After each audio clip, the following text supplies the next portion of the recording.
Nous sommes de retour en direct dans cette édition du 14 novembre 2024 du live de TV Finance. Je vous remercie beaucoup pour votre fidélité. Désormais, eh bien, il est l'heure, comme annoncé, comme promis, comme convenu, de retrouver Eric Seban et son Chronodax. Bonjour Eric.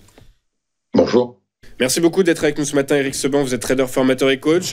Eric, le DAX qui est, on le sait désormais, un marché de contraintes techniques, semble pour autant actuellement être soumis aux difficultés rencontrées par, je dirais, la sphère fondamentale dans son ensemble, le risque qu'il soit politique, économique, notamment géopolitique également. Du coup, par la force des choses, est-ce qu'il faut s'attendre à un début de latéralisation sur le DAX par manque de visibilité, justement ?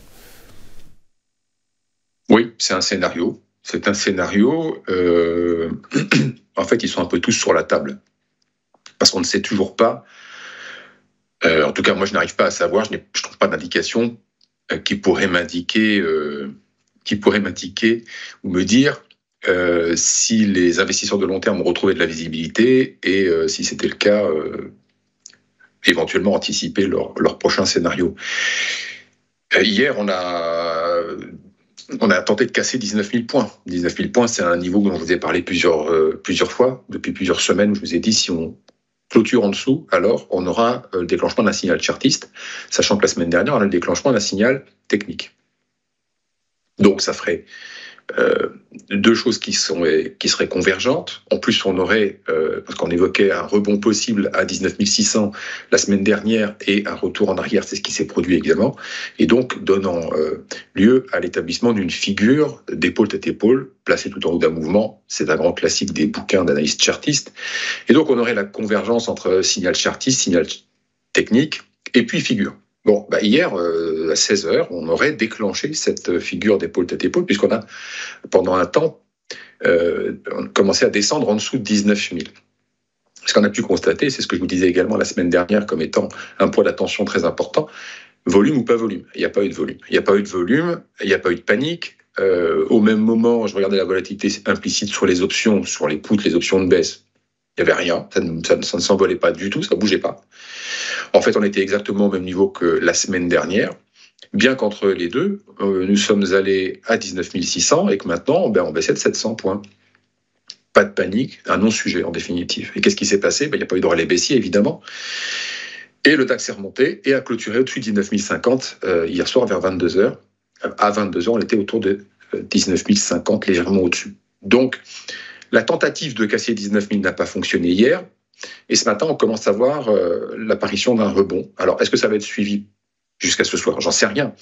Mais les messages que je cherche à obtenir dans les évolutions du cours, l'évolution de la volatilité, parce que la volatilité elle est toujours élevée. On peut dire, ah oui, mais attends, la volatilité est à 16, c'est énorme. Et c'est pas que c'est énorme. Bon, c'est pas énorme, c'est fort, mais c'est pas énorme. Mais surtout, on se maintient à 16, 15, 16 depuis des semaines.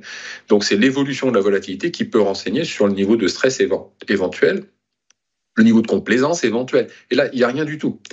Donc, oui, pourquoi pas une latéralisation, en effet, entre 19 000 et 19 600, voire un dépassement de 19 600, parce que si on ne peut pas casser par le bas, est-ce qu'on n'aura pas une tentative de cassure par le haut, justement, de l'invalidation de cette figure d'épaule tête-épaule ? C'est tout à fait possible.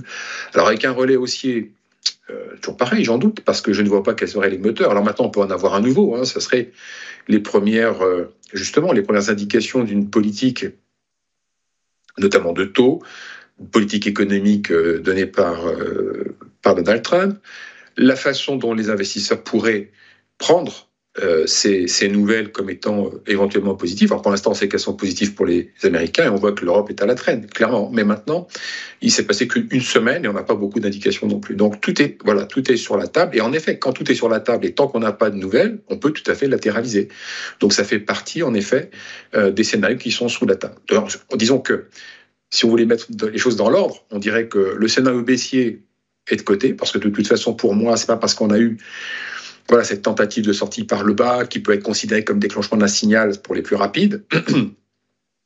Même si on avait clôturé en dessous, on peut aller jusqu'à 18 300 sans pour remettre, à mon avis, en question les protections que les gérants de long terme, les investisseurs de long terme ont déjà accumulées, parce que rien dans la volatilité implicite ne m'indique qu'ils se sont découverts. Donc, toujours pareil en fait, c'est toujours, c'est très très très souvent le cas la volatilité implicite nuance en fait l'analyse de l'évolution des cours. Donc oui, on a tout un tas de choses convergentes qui pourraient indiquer que le DAX serait tenté de baisser. On pourrait envisager la mise en place, en tout cas la validation de la tendance haussière, et puis peut-être la mise en place d'une tendance baissière. Mais non, moi, c'est pas mon scénario principal. Je pense en effet que scénario numéro 2, latéralisation encore un temps entre 19 000 et 19 600, voire une tentative de sortie par le haut, parce qu'en définitive, à partir du moment où ça ne baisse pas, vous aurez, quand on va remonter, peu d'initiatives de vente à découvert. Donc, les acheteurs, bon, évidemment, voyant la résistance, vont encaisser des bénéfices. Voyant qu'on n'a pas baissé, vont garder des soldes.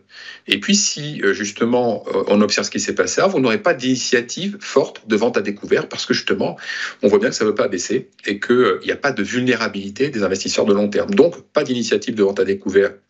Quand on revient vers 19 600, voire 19 800, pardon. Donc, s'il n'y a pas de vendeur, ça peut tout à fait monter dans le vide, comme ça le fait depuis août, depuis qu'on a baissé à 19 700.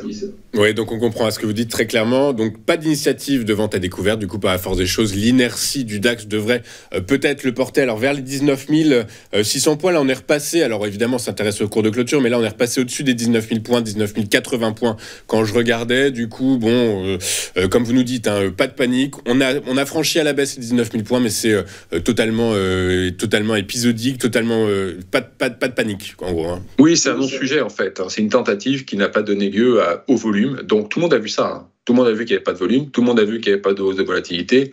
Personne n'a paniqué parce que personne n'a besoin d'agir étant protégé pour même beaucoup plus bas. Donc là, sur les contrats futurs, pour le moment, on est à 19 160. Donc, on a quand même déjà un rebond assez significatif.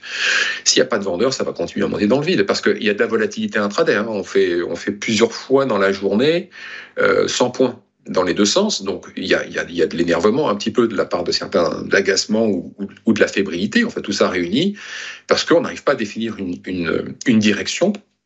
Donc, il y a de la volatilité intraday qui est relativement forte et beaucoup d'algo, parce que regardez les volumes, ils sont toujours anémiques. Les volumes n'ont pas été forts, n'ont pas augmenté fort quand on a cassé 19 000 hier à 16 heures, mais en clôture de journée, on est toujours dans des volumes qui sont faibles. Donc il y a quand même encore beaucoup d'algo sur le marché. Ok, très clair. Écoutez, on va suivre ça avec attention. Un peu de visibilité a été offerte dernièrement en Allemagne, puisque désormais on sait que les élections législatives anticipées se tiendront le 23 février prochain. Les investisseurs attendaient de voir justement comment cette crise politique, économique, industrielle en Allemagne pouvait commencer à se régler. Du coup, par la force des choses, voilà, un peu de visibilité offerte, mais pour autant, voilà, le contexte géopolitique est malgré tout assez incertain à l'heure actuelle. Merci beaucoup, Eric, d'avoir été avec nous ce matin. Eric Seban, vous êtes trader, formateur et coach, avec nous tous les jeudis pour décortiquer les stratégies qu'il serait bon d'avoir sur l'indice phare allemand. Je vous souhaite une excellente journée. Je vous donne rendez-vous la semaine prochaine. Nous, de notre côté, on marque une courte page de publicité. On se retrouve juste après avec les Market Movers de Richard Mourin. Tout de suite sur Téléfinance.